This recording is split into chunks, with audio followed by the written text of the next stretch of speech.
10 എന്ന് എഴുതി. ചെറിയ സൂചി 10 എഴുതി. വലിയ സൂചി എവിടെയാന്ന് ഏട്ടന് ഓർമ്മയില്ല. ആ ഏട്ടൻ ഇങ്ങനെ ചോദിക്കുക 11-ലല്ലേ 1-ലല്ലേ ഇങ്ങനെ ചോദിച്ചുകൊണ്ടിരിക്കുക. അപ്പൊ എന്താന്ന് വെച്ച് കഴിഞ്ഞാൽ അവർക്ക് ആക്സിഡന്റ് ആയിട്ട് തലകേന്റെ ഇവിടെ എവിടെയാണ് സംഭവിച്ചത്. Welcome back. അപ്പൊ നമ്മളെ ഇന്നത്തെ വീഡിയോ എന്ന് പറഞ്ഞു കഴിഞ്ഞാൽ ഈ ബുക്കിനെ കുറിച്ചുള്ളതാണ് കേട്ടോ. ഇതിലൊരു മാജിക് വേർഡ് ഉണ്ട്. നിങ്ങൾ ലൈഫിൽ എപ്പോഴും ഉപയോഗിച്ചിരിക്കേണ്ട ഒരു മാജിക് വേർഡ് ഉണ്ട്. എന്റെ ലൈഫിൽ ഞാൻ ഈ അടുത്ത കാലത്തായിട്ട് ഈ മാജിക് വേർഡ് ഞാൻ ഒന്നും കൂടി അങ്ങോട്ട് ഉറപ്പിച്ച് പറഞ്ഞു മനസ്സിൽ. അങ്ങനെ ഒരു ചെറിയൊരു ഇൻസിഡന്റ് ഉണ്ടായിട്ടുണ്ട്. അത് ഞാൻ ഇൻസിഡന്റ് പറഞ്ഞുതരാം, എന്നിട്ട് ആ മാജിക് വേർഡ് എന്താണെന്നും കൂടി പറഞ്ഞുതരാം. ഞാൻ കുറച്ച് സമയങ്ങളിലായിട്ട് മാനസികപരമായിട്ട് ഓരോ ബുദ്ധിമുട്ടുകൾ, ടെൻഷൻസ് ഒക്കെ അനുഭവിച്ചുകൊണ്ടിരുന്ന കുറച്ച് സമയങ്ങളുണ്ട്. ആ സമയത്ത് നമ്മൾ ഓരോ കാര്യങ്ങളൊക്കെ ചെയ്ത് ഇങ്ങനെ അത് ഓവർകം ചെയ്തുകൊണ്ട് വരിക. അപ്പം അതിന്റെ ഇടയിലാണ് നമ്മളൊരു ബന്ധു ഇവിടെ ഹോസ്പിറ്റലിൽ അഡ്മിറ്റ് ആണ്. അപ്പൊ അവർക്ക് ഫിസിയോ ചെയ്യാൻ വേണ്ടിയിട്ട് പോയതാണ്. അപ്പൊ അവരെ ഫിസിയോ ചെയ്യാൻ വേണ്ടി കൊണ്ടുപോയി. അപ്പൊ ഞാൻ അടുത്ത് ഇങ്ങനെ നിൽക്കുന്നുണ്ട്. അപ്പൊ ആ നിന്ന സമയത്ത് ഞാനിങ്ങനെ ചുറ്റും കണ്ണോടിച്ചപ്പം അടുത്ത ബെഡില് ഒരു ഏട്ടൻ കിടക്കുന്നുണ്ട്. 10-30 വയസ്സായിട്ടുണ്ടാവും ആ ഏട്ടന്. ആ ഏട്ടന് അവിടുത്തെ ഫിസിയോ ചെയ്യുന്ന നഴ്സ് ഇങ്ങനെ പറഞ്ഞു കൊടുക്കുക, ഒരു ക്ലോക്ക് വരച്ചിട്ട് ക്ലോക്ക് വരച്ചു കൊടുത്തു. ഇതിലൊന്ന് 10 മണി അടയാളപ്പെടുത്താൻ പറഞ്ഞപ്പോൾ ആ ഏട്ടൻ 10 എന്ന് എഴുതി. ചെറിയ സൂചി 10 എഴുതി. വലിയ സൂചി എവിടെയാന്ന് ഏട്ടന് ഓർമ്മയില്ല. ആ ഏട്ടൻ ഇങ്ങനെ ചോദിക്കുക 11-ലല്ലേ 1-ലല്ലേ ഇങ്ങനെ ചോദിച്ചുകൊണ്ടിരിക്കുക. അപ്പൊ എന്താന്ന് വെച്ച് കഴിഞ്ഞാൽ അവർക്ക് ആക്സിഡന്റ് ആയിട്ട് തലകേന്റെ ഇവിടെ എവിടെയാണ് സംഭവിച്ചത്. അപ്പൊ അവര് മെമ്മറി പോയിട്ടുണ്ട്. അത് ഇങ്ങനെ റീകളക്ട് ചെയ്ത് കൊണ്ടുവരിക. ഓരോ നമ്മൾ ചെറുതിലേ പഠിച്ച കാര്യങ്ങളൊക്കെ അവർക്ക് പിന്നെയും അത് ഇങ്ങനെ പഠിപ്പിച്ചുകൊണ്ട് വരികയാണ്. ശരിക്കും പറഞ്ഞാൽ എനിക്ക് അവിടെ നിന്നിട്ട് ഭയങ്കര സങ്കടമായി. പിന്നെ അവരുടെ അടുത്ത് പറഞ്ഞു, നിങ്ങൾ നമ്പർ ഇങ്ങനെ ഓർഡറിൽ പറഞ്ഞിട്ട് 3 നമ്പറേ പറഞ്ഞിട്ടുള്ളൂ, അതൊന്ന് 1, 2, 3 എന്ന് പറഞ്ഞിട്ട് അത് തിരിച്ച് പറയാൻ പറഞ്ഞു. പക്ഷെ അവർക്ക് അത് അവരെ മെമ്മറിയിലേക്ക് അത് വരുന്നേ ഇല്ല. അതൊക്കെ കൂടി കണ്ടപ്പോൾ ഭയങ്കര സങ്കടം. ഞാൻ പിന്നെ അപ്പുറത്തൊരു ബെഡ് ഉണ്ട്. അപ്പൊ അവിടെ നോക്കിയപ്പോൾ ഒരു പെൺകുട്ടി ഇതേപോലെ 10-28 വയസ്സായിട്ടുണ്ടോ, ചെറിയ പെൺകുട്ടിയാ, കല്യാണം കഴിഞ്ഞിട്ട് ഒരു ചെറിയ കുട്ടിയുണ്ട്. അപ്പൊ അവര് സംസാരിക്കുന്നൊക്കെ ഉണ്ട്. അപ്പൊ ഞാനിങ്ങനെ അന്വേഷിച്ചപ്പോഴാണ് അവരെ അടുത്തുനിന്ന് അവര് പറയുന്നത് ഫുള്ളി പാരലൈസ്ഡ് ആണ്, ആ കുട്ടി ഒരു ആക്സിഡന്റ് സംഭവിച്ചതാണ്. ഇതുപോലെ സംസാരിക്കുന്നൊക്കെ ഉണ്ട്, പക്ഷെ ഇവിടുന്ന് ഇങ്ങോട്ട് മൊത്തത്തിൽ പാരലൈസ്ഡ് ആണ്. ഇങ്ങനെ അപ്പൊ ചുറ്റും ഓരോ കാര്യങ്ങൾ ഇങ്ങനെ നമ്മൾ കാണുമ്പോൾ ഉണ്ടല്ലോ, ഞാൻ ആ മാജിക് വേർഡ് മനസ്സിൽ ഒന്നും കൂടി പറഞ്ഞു. എന്താണ് ആ മാജിക് വേർഡ് എന്നറിയോ? Thank you. അതായത് നമുക്ക് എണീറ്റ് നടക്കുന്ന നമ്മളെ കാര്യങ്ങൾ ചെയ്യാനുള്ളൊരു ഇതെങ്കിലും ഇപ്പൊ ഇല്ലേ? ബാക്കിയുള്ളവർക്ക് ഓരോ കാര്യങ്ങൾ ഓരോരുത്തർ ഇങ്ങനെ ചെയ്തു കൊടുക്കുക. നമ്മളെ കൊണ്ട് അതെങ്കിലും ചെയ്യാൻ പറ്റുന്നുണ്ട്. അപ്പൊ ഞാൻ ശരിക്കും അവിടെ നിന്നിട്ട് മനസ്സിൽ ഞാൻ പറഞ്ഞൊരു വേർഡാണ് കേട്ടോ താങ്ക് യു എന്ന് പറഞ്ഞു കഴിഞ്ഞാൽ. എനിക്ക് സത്യം പറഞ്ഞാൽ സങ്കടം കൊണ്ട് ഒരു കണ്ണൊക്കെ നിറയും. കാരണം ഞാൻ മാനസികപരമായിട്ട് നല്ല രീതിയിലുള്ള ബുദ്ധിമുട്ടുകൾ അനുഭവിച്ച സമയമാണ്. അപ്പം ഇതൊക്കെ കൂടി കണ്ടപ്പോഴാണ് നമ്മളതൊന്നും ഒന്നുമല്ല എന്നുള്ളൊരു മനസ്സിൽ ഇങ്ങനെ പറഞ്ഞുകൊണ്ടിരുന്നു. താങ്ക് യു ഇങ്ങനെ പറഞ്ഞുകൊണ്ടിരുന്നു.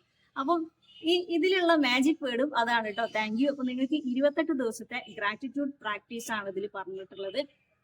ഇനി ഗ്രാറ്റിറ്റ്യൂഡ് ജേണൽ എന്താണെന്ന് അറിയാത്തവർക്ക് ഞാൻ വീഡിയോ ചെയ്തിട്ടുണ്ട്, ലിങ്ക് കൊടുക്കാം. അതുപോലെ തന്നെ ഇതിൽ മാജിക് സ്റ്റോണിനെ കുറിച്ചിട്ടും പറയുന്നുണ്ട്, അതിന്റെ വീഡിയോ ഞാൻ ചെയ്തിട്ടുണ്ട്, അതിന്റെ ലിങ്കും ഇവിടെ കൊടുക്കുക കേട്ടോ. അപ്പൊ നിങ്ങൾ 28 ദിവസം ഇതൊന്ന് പ്രാക്ടീസ് ചെയ്ത് നോക്കുക. 28 ദിവസത്തെ ഗ്രാറ്റിറ്റ്യൂഡ് പ്രാക്ടീസ് ആണ്. എനിക്കുള്ള വരദാനങ്ങൾ ഞാൻ വിലമതിച്ചതോടെ ജീവിതം എനിക്ക് അനുകൂലമായി മാറി. എത്ര ചെറിയതായാലും കിട്ടിയ കാര്യങ്ങൾക്കു നിങ്ങളിൽ കൃതജ്ഞതയുണ്ടെങ്കിൽ ആ കാര്യങ്ങൾ പെട്ടെന്ന് തന്നെ പെരുകുന്നത് കാണാം.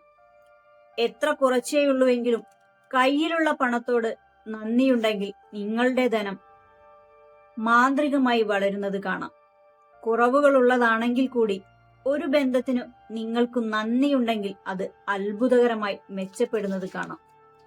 നിങ്ങൾ മോഹിച്ചതല്ലെങ്കിൽ കൂടി നിങ്ങൾക്കുള്ള തൊഴിലിനോട് നന്ദിയുണ്ടെങ്കിൽ സാഹചര്യങ്ങൾ അപ്പാടെ മാറുകയും നിങ്ങൾ തൊഴിൽ കൂടുതൽ ആസ്വദിക്കുകയും എല്ലാ തരത്തിലുമുള്ള അവസരങ്ങളും പെട്ടെന്ന് പ്രത്യക്ഷപ്പെടുകയും ചെയ്യുന്നു. മാന്ത്രിക പരിശീലനത്തിന്റെ 1ാമത്തെ ദിവസം നിങ്ങളുടെ അനുഗ്രഹങ്ങൾ എണ്ണുക. രാവിലെ ആദ്യമായി ചെയ്യേണ്ടത് നിങ്ങളുടെ ജീവിതത്തിൽ നിങ്ങൾ കൃതജ്ഞതയോടെ കാണുന്ന 10 അനുഗ്രഹങ്ങളുടെ പട്ടിക തയ്യാറാക്കുക. ഓരോ അനുഗ്രഹത്തിനും നിങ്ങൾ കൃതജ്ഞത പ്രകാശിപ്പിക്കുന്നതിന് കാരണം എഴുതുക. വീണ്ടും അവ നിങ്ങളുടെ മനസ്സിലോ ഉച്ചത്തിലോ വായിക്കുക. ഓരോ അനുഗ്രഹത്തിനും ഒടുവിലായി മാന്ത്രിക വാക്കായ നന്ദി നന്ദി നന്ദി എന്ന് പറയുക. ആ അനുഗ്രഹത്തിന് നിങ്ങളാൽ കഴിയുന്നത്ര കൃതജ്ഞത ഉൾക്കൊള്ളുക. ഈ മാന്ത്രിക പരിശീലനത്തിന്റെ ആദ്യ 3 സ്റ്റെപ്പുകൾ അടുത്ത 27 ദിവസത്തേക്ക് എല്ലാ ദിവസവും ആവർത്തിക്കുക. എല്ലാ മനുഷ്യരിലും സമൃദ്ധമായുള്ള അനുഗ്രഹങ്ങളെ ധ്യാനിക്കുക, അല്ലാതെ എല്ലാവർക്കുമുള്ള ചില ഭൂതകാല നിർഭാഗ്യങ്ങളെയല്ല. മാന്ത്രിക പരിശീലനത്തിന്റെ 2ാമത്തെ ദിവസം മാന്ത്രിക കല്ല്. നിങ്ങൾക്ക് ലഭിച്ച അനുഗ്രഹങ്ങൾ എണ്ണുക. 10 അനുഗ്രഹങ്ങളുടെ പട്ടിക തയ്യാറാക്കുക. എന്തുകൊണ്ട് നിങ്ങൾ കൃതജ്ഞാലു ആകണം? നിങ്ങളുടെ പട്ടിക ആവർത്തിക്കുക. ഓരോ അനുഗ്രഹത്തിന്റെയും അവസാനം നിങ്ങൾ നന്ദി നന്ദി നന്ദി എന്ന് പറയുക. ആ അനുഗ്രഹത്തെ ഓർത്ത് നിങ്ങൾക്ക് സാധ്യമാകുന്നത്ര ഉൾബോധത്തോടെ നന്ദി പ്രകാശിപ്പിക്കുക. മാന്ത്രിക കല്ല് കണ്ടെത്തി നിങ്ങളുടെ കട്ടിലിനടുത്ത് വെക്കുക. ഇന്നു രാത്രി കിടക്കാൻ പോകുന്നതിന് മുൻപ് മാന്ത്രിക കല്ല് കയ്യിൽ പിടിച്ച് ഇന്ന് സംഭവിച്ച ഏറ്റവും മികച്ച കാര്യം അനുസ്മരിക്കുക. ഇന്ന് സംഭവിച്ച ഏറ്റവും മികച്ച കാര്യത്തിന് മാന്ത്രിക വാക്കുകളായ നന്ദി പറയുക. അടുത്ത 26 ദിവസവും രാത്രിയിൽ മാന്ത്രിക കല്ല് പരിശീലനം ആവർത്തിക്കുക. വാക്കുകൾ വളരെ ശക്തിയുള്ളവയാണ്. അതുകൊണ്ട് നമ്മൾ ആരെയെങ്കിലും പറ്റി പരാതിപ്പെടുമ്പോൾ യഥാർത്ഥത്തിൽ നമ്മുടെ ജീവിതത്തിനാണ് ദോഷമുണ്ടാകുന്നത്. ആകർഷണ നിയമപ്രകാരം മറ്റൊരാളെ പറ്റി നിങ്ങൾ എന്ത് ചിന്തിച്ചാലും പറഞ്ഞാലും നിങ്ങൾ അത് നിങ്ങളോട് തന്നെയാണ് ചെയ്യുന്നത്. ഇതുകൊണ്ടാണ് ലോകത്തെ മഹാത്മാക്കളായ ഗുരുക്കന്മാരും വ്യക്തിത്വങ്ങളും നമ്മളോട് കൃതജ്ഞാഭരിതരായിരിക്കാൻ പറഞ്ഞത്. മാന്ത്രിക പരിശീലനത്തിന്റെ 3ാമത്തെ ദിവസം മാന്ത്രിക ബന്ധങ്ങൾ. നിങ്ങളുടെ അനുഗ്രഹങ്ങൾ എണ്ണുക. 10 അനുഗ്രഹങ്ങളുടെ പട്ടിക തയ്യാറാക്കുക. എന്തുകൊണ്ട് നിങ്ങൾ കൃതജ്ഞാഭരിതരായിരിക്കുന്നുവെന്ന് എഴുതുക. പട്ടിക ആവർത്തിച്ചു വായിക്കുക. ഓരോ അനുഗ്രഹത്തിനും ഒടുവിലായി നന്ദി നന്ദി നന്ദി എന്ന് പറയുക. ഓരോ അനുഗ്രഹത്തിനും പരമാവധി കൃതജ്ഞത ഉൾക്കൊള്ളുക. നിങ്ങളുടെ 3 അടുത്ത ബന്ധങ്ങൾ തെരഞ്ഞെടുക്കുക. ഓരോ വ്യക്തിയുടെയും ഫോട്ടോഗ്രാഫും ശേഖരിക്കുക. ചിത്രം നിങ്ങൾക്ക് മുന്നിൽ വെച്ച് ഓരോ വ്യക്തിയിലും നിങ്ങൾ ഏറ്റവും നന്ദിയോട് കാണുന്ന 5 കാര്യങ്ങൾ നിങ്ങളുടെ പുസ്തകത്തിൽ എഴുതുക.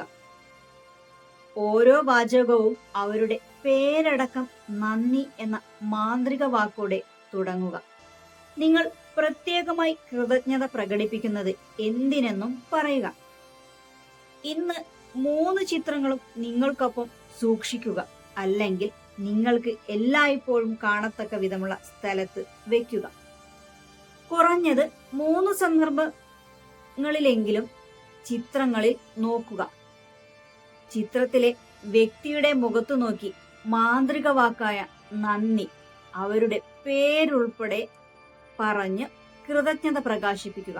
ഉദാഹരണത്തിന്, നന്ദി ഹെയ്ലി. ഇന്ന് രാത്രി നിങ്ങൾ ഉറങ്ങാൻ പോകുന്നതിന് മുൻപായി നിങ്ങളുടെ മാന്ത്രിക കല്ല് ഒരു കയ്യിൽ പിടിച്ച് അന്നേ ദിനം സംഭവിച്ച ഏറ്റവും നല്ല കാര്യത്തിന് മാന്ത്രിക വാക്കായ നന്ദി പറയുക. മാന്ത്രിക ആരോഗ്യം. ജീവിതത്തിൽ ഏറ്റവും വിലപ്പെട്ടതാണ് ആരോഗ്യം. എന്നിരുന്നാലും മറ്റെന്തിനേക്കാളും നമ്മൾ അവഗണിക്കുന്നതും ആരോഗ്യം തന്നെയാണ്. ആരോഗ്യം നഷ്ടപ്പെടുമ്പോഴാണ് നമ്മളിൽ പലരും ആരോഗ്യത്തെക്കുറിച്ച് ചിന്തിക്കുന്നത്. പൊടുന്നനെ നമ്മൾക്ക് തിരിച്ചറിവുണ്ടാകുന്നു, ആരോഗ്യമില്ലെങ്കിൽ നമുക്ക് ഒന്നുമില്ലെന്ന്. ആരോഗ്യത്തെപ്പറ്റി സത്യസന്ധമായ ഒരു ഇറ്റാലിയൻ പഴമൊഴിയുണ്ട്. നല്ല ആരോഗ്യമുള്ളവൻ സമ്പന്നനാണ്, എങ്കിലും അവൻ അതറിയുന്നില്ല. നമ്മൾ നന്നായിരിക്കുമ്പോൾ അപൂർവമായി മാത്രമേ നമ്മുടെ ആരോഗ്യത്തെക്കുറിച്ച് നമ്മൾ ചിന്തിക്കൂ. പഴമൊഴി വാക്കുകളിലെ സത്യം തിരിച്ചറിയുന്നത് പനി, ജലദോഷം പോലുള്ള ചെറിയ അസുഖങ്ങൾ വരുമ്പോഴോ കിടപ്പിലാകുകയോ ചെയ്യുമ്പോഴാണ്. നിങ്ങൾക്ക് സുഖമില്ലാതിരിക്കുമ്പോൾ നിങ്ങൾ ആകെ ആഗ്രഹിക്കുന്നത് സ്വാസ്ഥ്യമുണ്ടാകാനാണ്. ആരോഗ്യം വീണ്ടെടുക്കുന്നതല്ലാതെ മറ്റൊന്നും നിങ്ങൾക്ക് പ്രധാനമായിരിക്കില്ല. മാന്ത്രിക പരിശീലനത്തിന്റെ 4ാമത്തെ ദിവസം മാന്ത്രിക ആരോഗ്യം. നിങ്ങളുടെ അനുഗ്രഹങ്ങൾ എണ്ണുക. 10 അനുഗ്രഹങ്ങളുടെ പട്ടിക തയ്യാറാക്കുക. എന്തുകൊണ്ട് നന്ദിയോടെ ഇരിക്കുന്നു എന്ന് എഴുതുക. വീണ്ടും പട്ടിക വായിക്കുക. നന്ദി, നന്ദി, നന്ദി എന്ന് പറയുക. ഓരോന്നിനോടുമുള്ള നന്ദി അനുഭവിക്കുക. ഒരു പേപ്പറിലോ കാർഡിലോ ഈ വാക്കുകൾ എഴുതുക. ആരോഗ്യത്തിന്റെ സമ്മാനമാണ് എൻ്റെ ജീവൻ നിലനിർത്തുന്നത്. നിങ്ങൾ എഴുതിയ വാക്കുകൾ നിങ്ങൾ എപ്പോഴും കാണുന്ന സ്ഥലത്ത് വെക്കുക. കുറഞ്ഞ പക്ഷം 4 വ്യത്യസ്ത സന്ദർഭങ്ങളിൽ വളരെ പതുക്കെ വാക്കുകൾ വായിക്കുക. എന്നിട്ട് നിങ്ങൾക്ക് കഴിയാവുന്നത്ര ആരോഗ്യത്തിന്റെ വിലപ്പെട്ട സമ്മാനം ഉൾക്കൊള്ളും. ഇന്നു രാത്രി നിങ്ങൾ കിടക്കാൻ പോകുന്നതിന് തൊട്ടു മുൻപ് നിങ്ങളുടെ മാന്ത്രിക കല്ല് ഒരു കയ്യിൽ പിടിക്കുക. എന്നിട്ട് മാന്ത്രിക വാക്കുകൾ പറയുക. നന്ദി, അന്നേ ദിവസം സംഭവിച്ച ഏറ്റവും മികച്ച കാര്യത്തിന്. നിങ്ങളുടെ ഇപ്പോഴത്തെ സാഹചര്യം എന്താണെന്നത് വിഷയമല്ല. നിങ്ങൾക്ക് ആവശ്യത്തിന് പണമില്ല എന്ന ചിന്ത തന്നെ നന്ദികേടാണ്. നിങ്ങൾക്ക് ഇപ്പോഴുള്ള പണത്തോടുള്ള നന്ദികേട്. നിങ്ങളുടെ നിലവിലെ സാഹചര്യം പൂർണ്ണമായും മനസ്സിൽ നിന്ന് എടുത്തു കളയണം. പകരം നിങ്ങൾക്കുള്ള പണത്തെക്കുറിച്ച് നന്ദിയുള്ളവരായിരിക്കണം. അപ്പോൾ നിങ്ങളുടെ ജീവിതത്തിൽ പണം മാന്ത്രികമായി വർദ്ധിക്കുന്നു. നിങ്ങളുടെ ജീവിതത്തിൽ പണത്തിന്റെ അഭാവമുണ്ടെങ്കിൽ മനസ്സിലാക്കേണ്ടത് സങ്കടത്തിനും അസൂയയ്ക്കും നിരാശയ്ക്കും സംശയത്തിനും പണത്തെക്കുറിച്ചുള്ള ഭയത്തിനും നിങ്ങളിലേക്ക് കൂടുതൽ പണം എത്തിക്കാനാകില്ല എന്നതാണ്. എന്തുകൊണ്ടെന്നാൽ ഇത്തരം വികാരങ്ങൾ വരുന്നത് നിങ്ങൾക്ക് ഇപ്പോഴുള്ള പണത്തിന്മേൽ നിങ്ങൾ നന്ദിയുള്ളവരല്ല എന്നതാണ്. മാന്ത്രിക പരിശീലനത്തിന്റെ 5ാമത്തെ ദിവസം. മാന്ത്രിക പണം. നിങ്ങൾക്ക് ലഭിച്ചിട്ടുള്ള അനുഗ്രഹങ്ങൾ എണ്ണുക. 10 അനുഗ്രഹങ്ങളുടെ പട്ടിക തയ്യാറാക്കുക. എന്തുകൊണ്ട് ഇതിന് നന്ദി പ്രകാശിപ്പിക്കണമെന്ന് എഴുതുക. പട്ടിക ആവർത്തിച്ചു വായിക്കുക. നന്ദി, നന്ദി, നന്ദി എന്ന് പറയുക. ഓരോ സംഭവത്തിനും ഉള്ളിൽ തട്ടി കൃതജ്ഞത പ്രകാശിപ്പിക്കുക. നിങ്ങളുടെ ബാല്യകാലത്തെ പറ്റി അല്പസമയം ഒന്ന് ചിന്തിച്ചു നോക്കൂ. അക്കാലത്ത് 1 രൂപ പോലും ചെലവില്ലാതെ നിങ്ങൾക്ക് ലഭിച്ചിരുന്ന കാര്യങ്ങളൊന്ന് ഓർത്തു നോക്കൂ. നിങ്ങൾക്ക് വേണ്ടി പണം ചെലവഴിക്കപ്പെട്ട ഓരോ സന്ദർഭവും ഓർത്തു നോക്കുക. ഹൃദയം പൂർണ്ണമായും ആ സംഭവത്തിൽ ഉറപ്പിച്ച് ഉള്ളിൽ തട്ടി നന്ദി എന്ന മാന്ത്രിക വാക്കുകൾ ഉരുവിടുക. നിങ്ങളുടെ കൈവശമുള്ള ഏതെങ്കിലും ഒരു നോട്ട് എടുക്കുക. 1 രൂപയുടെയോ നിങ്ങളുടെ കൈവശമുള്ള ഏതെങ്കിലും ഒരു നോട്ട് എടുക്കുക. ഒരു പേപ്പറിൽ താഴെ പറയുന്ന വാചകം വലിയ അക്ഷരങ്ങൾ എഴുതി നോട്ടിനൊപ്പം വെക്കുക. എന്റെ ജീവിതത്തിലുടനീളം എനിക്ക് ലഭിച്ച പണത്തിന് നന്ദി. ഇന്ന് നിങ്ങളുടെ മാന്ത്രിക രൂപ എടുക്കുക. രാവിലെയോ ഉച്ചയ്ക്കോ ശേഷമോ 1 തവണയോ അല്ലെങ്കിൽ നിങ്ങൾ ആഗ്രഹിക്കുന്നത്ര തവണയോ മാന്ത്രിക രൂപ നിങ്ങളുടെ കയ്യിൽ പിടിക്കുക. അതിൽ എഴുതിയിട്ടുള്ള വാക്കുകൾ വായിച്ചു ജീവിതത്തിൽ ലഭിച്ചിട്ടുള്ള ധനസമൃദ്ധി ഓർത്ത് യഥാർത്ഥത്തിൽ നന്ദി പ്രകാശിപ്പിക്കുക. ഈ ദിവസത്തിന് ശേഷം മാന്ത്രിക രൂപ എല്ലാ ദിവസവും നിങ്ങൾ കാണുന്ന സ്ഥലത്ത് വയ്ക്കുക. നിങ്ങൾക്ക് ലഭിച്ച ധനസമൃദ്ധിയിൽ നന്ദി പ്രകാശിപ്പിക്കുന്നതിന് ഓർമ്മിക്കാൻ വേണ്ടിയാണിത്. ഇന്ന് രാത്രി നിങ്ങൾ ഉറങ്ങാൻ പോകുന്നതിന് മുൻപ് മാന്ത്രിക കല്ല് ഒരു കയ്യിൽ പിടിച്ച് ഉരുവിടുക. നന്ദി, അന്നേ ദിനം സംഭവിച്ച ഏറ്റവും നല്ല കാര്യത്തിന്. പ്രവർത്തികൾ മാന്ത്രികം പോൽ. ഒരു മനുഷ്യൻ പരമദാരിദ്ര്യത്തിൽ ജനിക്കുകയും ഒന്നുമില്ലായ്മയിൽ തുടങ്ങുകയും പരിമിതമായ വിദ്യാഭ്യാസം മാത്രം ഉണ്ടായിരിക്കുകയും ചെയ്തിട്ടും പ്രസിഡന്റോ സെലിബ്രിറ്റിയോ ആകുകയോ അതുമല്ലെങ്കിൽ വലിയ സാമ്രാജ്യം പടുത്തുയർത്തി ലോകത്തെ ധനികരിൽ ഒരാളാകാൻ കഴിയുകയോ സാധ്യമാണോ? 2 വ്യക്തികൾ ഒരേ തൊഴിലിൽ ഒരേ സമയം തുടങ്ങിയിട്ട് ഒരാൾ മറ്റേയാളെക്കാൾ വിജയിക്കുകയും കൂടുതൽ വിജയത്തിലേക്ക് എത്തിപ്പെടുകയും ചെയ്യുന്നതും മറ്റേ വ്യക്തി എത്ര പരിശ്രമിച്ചിട്ടും വിജയിക്കാനാകാതെ കരിയറിൽ താഴോട്ടു പോകുന്നതും എങ്ങനെയാണ് സംഭവിക്കുന്നത്? ഇവിടെ വിട്ടുപോയ കണ്ണി കൃതജ്ഞതയാണ്. എന്തെന്നാൽ ആകർഷണ നിയമം അനുസരിച്ച് വിജയത്തെ നിങ്ങളിലേക്ക് ആകർഷിക്കാൻ നിങ്ങൾക്കുള്ളത് എന്താണോ അതിൽ നിങ്ങൾ നന്ദിയുള്ളവരായിരിക്കണം. നന്ദിയില്ലെങ്കിൽ സുസ്ഥിര വിജയം അസാധ്യമാണ്. മാന്ത്രിക പരിശീലനത്തിന്റെ 6ാമത്തെ ദിവസം. പ്രവർത്തികൾ മാന്ത്രികം പോൽ. നിങ്ങൾക്കുള്ള അനുഗ്രഹങ്ങൾ എണ്ണുക. 10 അനുഗ്രഹങ്ങളുടെ പട്ടിക തയ്യാറാക്കുക. എന്തുകൊണ്ട് കൃതജ്ഞത പ്രകാശിപ്പിക്കുന്നുവെന്ന് എഴുതുക. പട്ടിക ആവർത്തിച്ചു വായിച്ച് നന്ദി നന്ദി നന്ദി എന്ന് പറയുക. ഓരോന്നിലും കൃതജ്ഞത ഉൾക്കൊള്ളുക. ഇന്ന് ജോലി ചെയ്യുമ്പോൾ നിങ്ങൾക്കൊരു അദൃശ്യനായ മാനേജർ ഉണ്ടെന്ന് സങ്കല്പിച്ചു നോക്കൂ. ഈ മാനേജർ നിങ്ങളെ പിന്തുടർന്ന് നിങ്ങൾ നന്ദി പ്രകാശിപ്പിക്കുന്ന മുഹൂർത്തങ്ങൾ കുറിച്ചു വയ്ക്കും.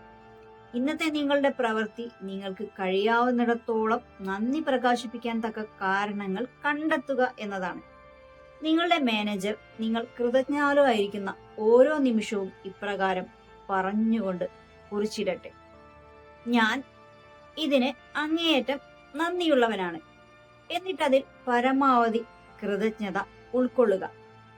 ഇന്ന് ഉറങ്ങാൻ പോകുന്നതിന് മുൻപ് ഒരു കയ്യിൽ മാന്ത്രിക കല്ല് പിടിച്ച് ഇന്ന് സംഭവിച്ച ഏറ്റവും നല്ല കാര്യത്തിന് നന്ദി എന്ന മാന്ത്രിക വാക്കുകൾ ഉരുവിടുക.